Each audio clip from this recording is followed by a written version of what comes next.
Եթե պետք է նույնիսկ վերադառնանք այս սլայդին։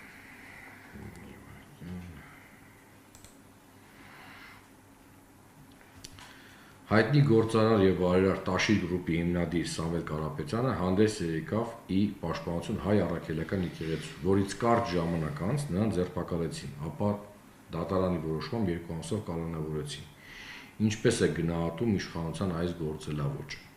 Լիովին դրական նշել է 11.7%-ը, 4.8%-ը նշել է ավելի շուտ դրական։ Ավելի շուտ բացասական նշել է 19.2%-ը եւ 57.9%-ը նշել է ընդհանրապես բացասական, այսինքն մոտ 80%-ը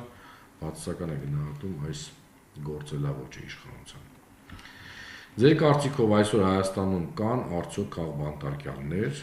59%-ը պատասխանել են այո։ Սա ամենաբարձր ցուցանիշն է, որ մենք գրանցել ենք մեր հարցումների ընթացքում։ Մենք կարծեմ վերջի անգամ որ հարցման մեջ ներառել ենք այս հարցը, չեմ սխալվում, մոտ 50% էր, բայց այդտեղ գրեթե 60%-ը հարցվածները ասում են, որ Հայաստանում կան քաղբանտարկյալներ, եւ երբ որ այդ 59%-ին հարցնում եք, թե ովքեր են ձեզ քաղբանտարկյալները, այստեղ մի քանի պատասխան կարող են իրենք տալ, 66.8%-ը նշել է Սամվել Կարապետյան,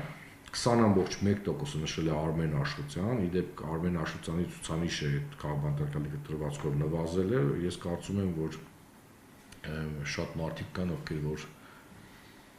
չեն պատկերացնում, որ տնային կալանքը եւս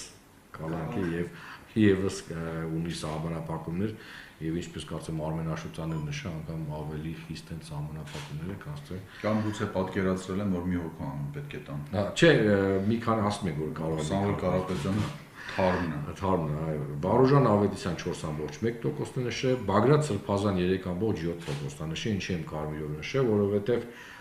միայն վերջի 3 օր էր հարցումը 23, 24, 25-ին եւ 25-ին առավոտյան ձերբակալ եւ անգամ 25-ին 3.7%-ը արդեն իսկ ասել էր, որ Բագրատ Սրբազանը քաղբանտարկյալ, եթե մենք տարածենք այդ ամբողջ ընթացքի վրա, մոտ 15%-ը արդեն իսկ պետք է որ ասած լինեն, բայց ես որպես